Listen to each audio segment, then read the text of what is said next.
Hey yo, thanks for tuning in to The Source, your source for celebrity news. Check this out. The other day, rapper Diddy caught some backlash online after he posted a video of him taking his 6-month-old son to the barber to get a fresh haircut in a lineup. Getting ready. Line up on the way. Time to get you, little man. Oh, he coming buttered. Hold on. He coming buttered though. He buttered. No, he really do got a line up though. Ooh, you gonna love it. This nigga gonna be crispy to the mother. Oh damn, look at that one. He chilling too. No, hey, you doing such a good job, my boy. Ooh, here, go do that. You wanna get a move? That was pretty much done though. Check him out. Pay. Yes, sir. Yeah. That's nice. What y'all niggas on, man? Y'all niggas got a table tonight, man. I'm pulling up, man. Pulling up, man. We trying to pull up, man. We going to highlight room or what, man? Damn, man. Man, what we on here? Man, I'm ordering all bottles, man. You already tripping off the bottle, cuz. They don't need that section, man. I ain't gonna lie, it came different. Now, after Diddy posted that video, a whole bunch of people came in the comment section like, what's wrong with you, dude? You know you're not supposed to be taking that baby to get a haircut. You gotta wait till that baby is at least 1 year old or 2 years old. To which, Diddy jumped back online and said this. People got something to say because I got my son a lineup at 6 months. Listen, y'all worry about your own kids. He came out of my not yours. Worry about your own baby. Worry about your daddy. Why your daddy couldn't afford to get you a haircut? Let me be a happy dad. Y'all want me to... Y'all so used to black people, black men. Nah, I'm finna preach. Y'all so used to black men being unpresent fathers. So y'all not used to seeing a present father. So y'all got something bad to say. Y'all see, you know what I'm saying? Elephant in the room. Y'all see, ain't no other race said anything bad. Why do we do this to each other? Why we always gotta fight each other? Why y'all always gotta say negative things about your own race? Instead, you should have just said, it's lying and it's crispy, because it is. I know. I don't know if people were making comments because they're not used to seeing black men as present fathers, because that right there is what you call a stereotype. I think that a lot of people were making comments in this comment section because in some pockets of African American tradition and culture, it is believed that you shouldn't give your son a haircut before the age of 1 or 2. Now, why they say that, I don't know. But I do remember my grandmother and my great-grandmother being like, you better not cut that baby hair before 1 or 2. Listen, if you know why they say that, can you please let me know in the comments? And also, do you believe that people have an issue with Diddy getting his son a haircut? Because like Diddy said, in the African American community, we're not used to seeing black men being present fathers. Let me know what you think about that in the comments, and while you're down there leaving a comment, be sure to like and subscribe to the channel. And really quick, before we move on from this conversation, let me say this, and let me say this very clearly. All throughout my life, I have seen black men being very present with their children. Now, whether or not that black man wants to wife up the woman that he had the baby with, that's a whole different story. But the vast majority of black men that I know are very present with their kids. And while we're speaking about black men being present with their kids, Boosie Badass is actually going to have more time to spend with his kids because he just found out that the feds are dropping those gun charges, so Boosie's not going to jail. Check out Boosie's reaction when he found out that the case was dismissed and he's not getting locked up.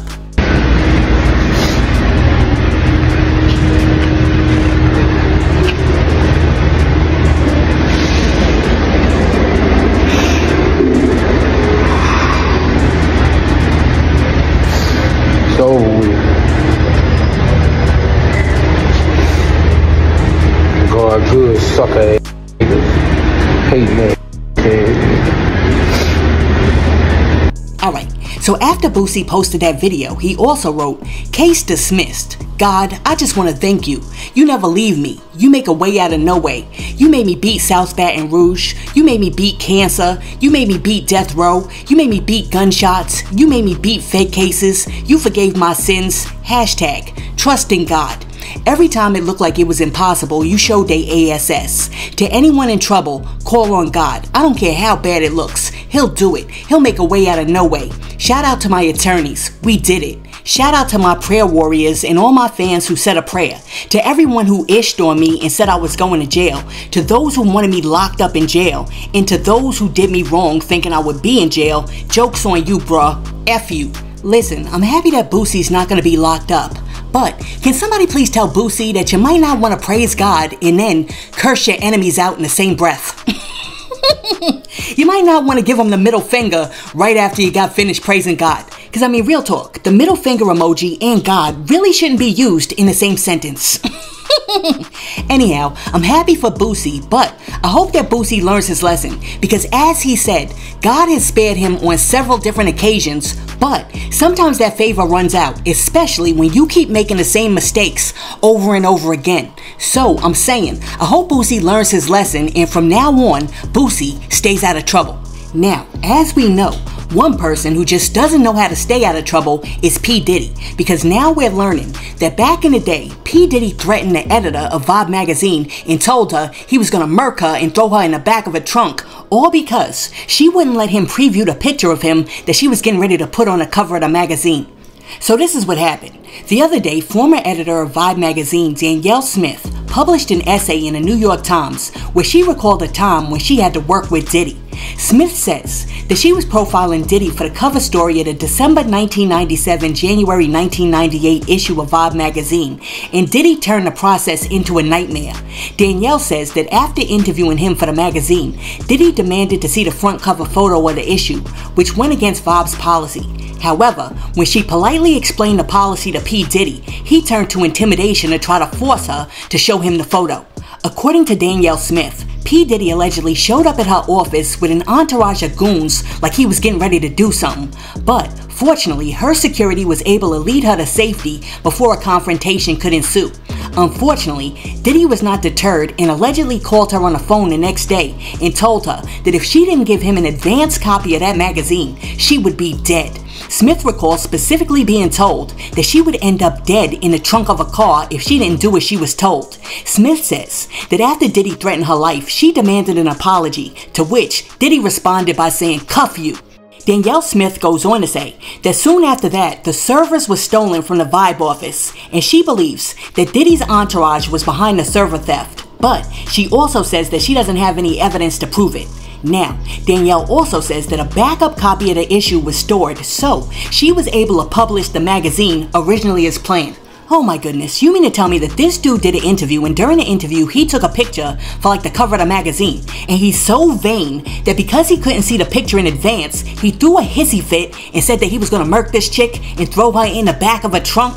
See, P. Diddy took that picture, but then he wanted that picture down because he knew that he was over there looking feathery. Source, can you please show everybody the picture of the cover of the magazine? I told you, this dude is literally over there looking feathery. Nobody told P. Diddy to take off his shirt to expose his little bird chest and let them put two little angel wings on his back. What a cornball. Anyway, if you notice, this is a pattern with P. Diddy because he goes into these projects and he takes these pictures and makes videos where he presents himself as a Christ-like figure because he has a God complex. Similar to the way that he did when him and Nas made the Hate Me Now video where he was nailed to the cross. And then he has a change of heart where he realizes that it's not a good idea to present himself like that, and then he turns around and wants to hurt the editor or producer in charge of the project the same way that he did with Steve Stout. Listen, let me know what you think. 1, about P. Diddy threatening to throw this chick in the trunk. And 2, let me know if you think that P. Diddy has a God complex. Let me know in the comments. Now, as we all know, 50 Cent is not letting his foot up off of Diddy's neck. So, the other day he dropped a post in which he wanted to remind everybody not to drink around Diddy. Check this out. You're not gonna believe this, but I just got a call and Puffy's confirmed for Shreveport. It's lit! Nah. That nigga can't come. You fuck around. Everybody be scared to drink. Coffee cups. Fucking wake up, your butt sore.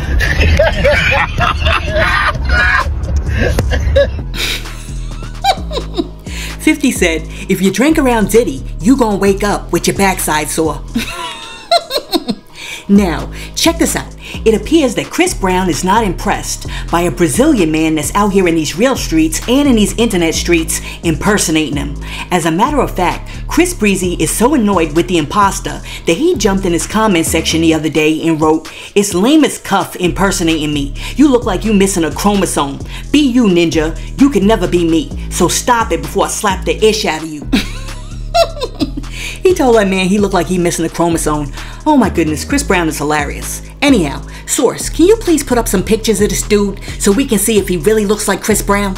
I think that he looks like Chris Brown if you're in a speeding car and you're driving down the highway doing 90 in the rain and you happen to look to the side and you see him walking on the sidewalk and you're like, oh snap, that's Chris Brown. Aside from that, I don't think so. But that's just me. Let me know what you guys think. Do you guys think that this dude can really pass for Chris Brown? Alright, so in other news, Eddie Murphy has just tied the knot and got remarried to his longtime girlfriend Paige Butcher in a Caribbean wedding. Now, I know what you're thinking. You're over there thinking like, wow, all the money I gave this dude to see Coming to America is now going to Europe. Listen, I didn't say it. I just said what I know some of y'all are thinking. Anyway, congratulations to Eddie Murphy. Now, peep this. The other day, JT, formerly of the City Girls, dropped a promo for her new documentary which is coming out. And she says that everything that y'all thought that y'all knew about her is a lie. Watch this. Did I imagine where I'm at right now would ever happen? This is a new era for JT. I wasn't doing it for it, not. JT is taking over. JT has been released from federal prison. The person you thought you knew, that shit was all a lie. Everything that I've been through. JT getting out today.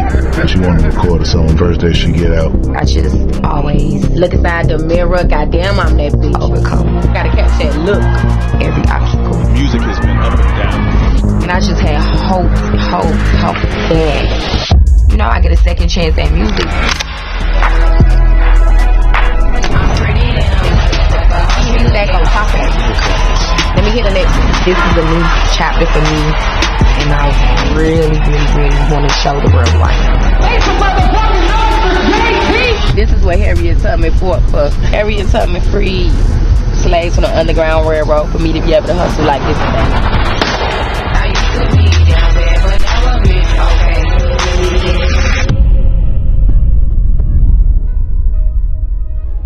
Yo, did I just hear JT say what I thought she just said? Did she just say that Harriet Tubman freed the slaves in the Underground Railroad so that women like her can run around in pom-pom shorts with the tatas hanging out and get their hustle on by talking about being bees, hoes, and thoughts? Is that what she just said? I know I didn't hear that. Please, tell me that I didn't hear that. Listen, I firmly believe that if Harriet Tubman knew that 200 and some odd years after she risked her life being a conductor on the Underground Railroad, saving people's lives and bringing them to freedom, if she knew that 200 years later, all some of y'all would do with that freedom is turn around and get butt implants, then get little cell phones and bend over in front of those cell phones and shake your behind in front of the cell phone, talking about how much you're a thought and how you like to trick on dudes, she'd have turned around and returned your behinds back to the plantation. Listen, let me know in the comments. Did Harriet Tubman free the slaves so that chicks like JT could turn around and be getting their hustle on like they are now? Let me know in the comments. Listen, let me know what you think about DDG getting his son a haircut. Is 6 months old too early?